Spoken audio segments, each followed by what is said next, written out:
Hey, Mad Dog Nation, Dr. Tom Hansen here, coming at you with another Mental Game Monday from the Play Big Academy. This is the mobile unit right now. I'm in the hotel room in the middle of the country somewhere, and I will want to share with you one of my favorite ideas. It's my performance pyramid, kind of a low-budget special effects here, but I think they'll get the job done. So here's a pyramid. I don't have all the layers filled in, but the very top is the results. So the results are like what happens.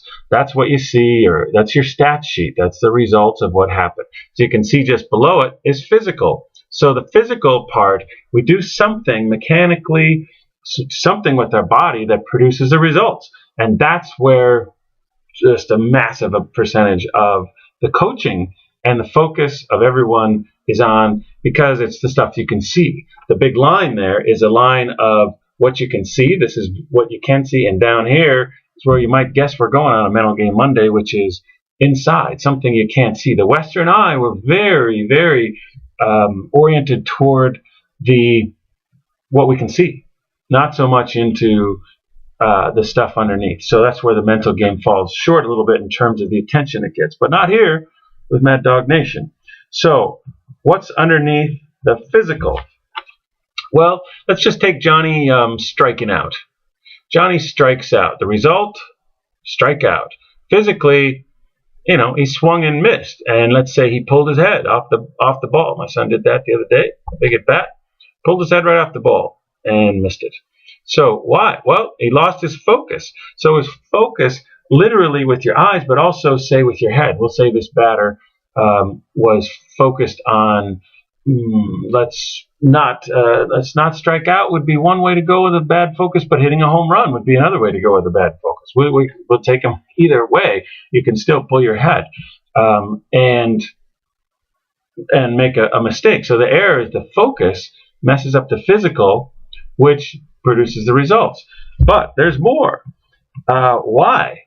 What was did the focus go wrong? What was the problem there? The problem there, emotion. There's some kind of emotion, probably fear, perhaps like a greed or something on the other end of things that would have him like muscle up to be like, oh, I want to hit a homer. But certainly fear comes into play. I don't want to strike out.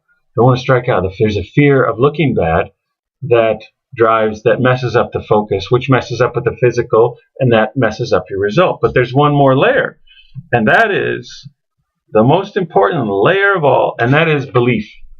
Belief.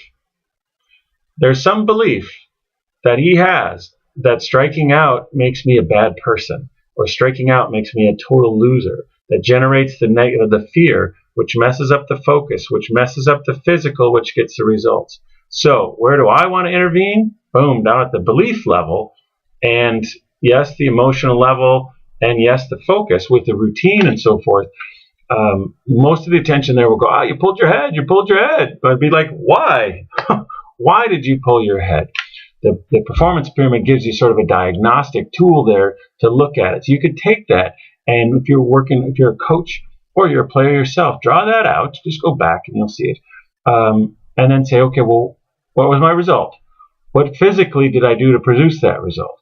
Where was my focus? What emotion was going on there? And what belief was driving that focus?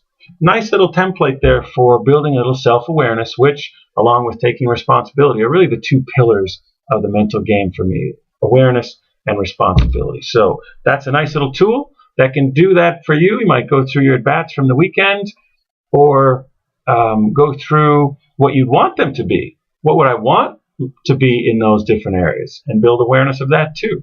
So the more you know, the better you know yourself, the better you're going to hit and do everything else. So that's it. Get out there and play big, Mad Dog Nation.